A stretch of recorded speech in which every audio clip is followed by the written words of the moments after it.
আরে বাবু তো ঘুম থেকে উঠে এখানে একা একাই খেলা করতেছে। যাই এই সুযোগে আমি কাজগুলো সেরে নেই।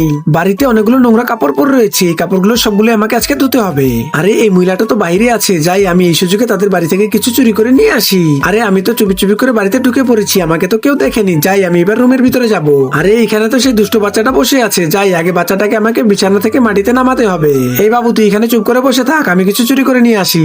আরে ওই যে দেখো এই বাচ্চাটা আবারও সিঁড়ি উপরে উঠেছে। এই বাবু তুই এখানে চুপ করে বসে থাক, তাড়াতাড়ি করে আমাকে কিছু চুরি করতে হবে। আরে ওই যে দেখো এই বাচ্চাটা কোথা থেকে কোথায় যায়, একে নিয়ে আর পারি না। এই বাবু তুই এখানে চুপ করে বসে থাক, আর আমাকে তাড়াতাড়ি করে কিছু একটা করতে হবে। ওই যে দেখো বাচ্চাটা আবার সোফার উপরে উঠেছে। এই তুই এখানে চুপ করে বসে থাক। না, এই বাচ্চাটার জন্য আজকে আমি আর চুরি করতে পারবো না। এই বাচ্চাটাকে আমি আবার বিছানার উপরে রেখে দিলাম। যাই বাবা, আজকে আর আমার চুরি করা হলো না। বন্ধুরা, তোমরা নিচে থাকা সাদা রঙের সাবস্ক্রাইব বাটনটিতে ক্লিক করে আমার চ্যানেলটিকে সাবস্ক্রাইব করে দাও, তাহলে তোমাদের মা বাবা অনেকদিন বেঁচে থাকবে। আর বন্ধুরা, তোমরা যদি এই ভিডিওটিতে একটি লাইক করে দাও, তাহলে তোমাদের মনের সকল ইচ্ছা পূরণ হয়ে যাবে। যাও, আমি তোমাদের জন্য দোয়া করে দিলাম।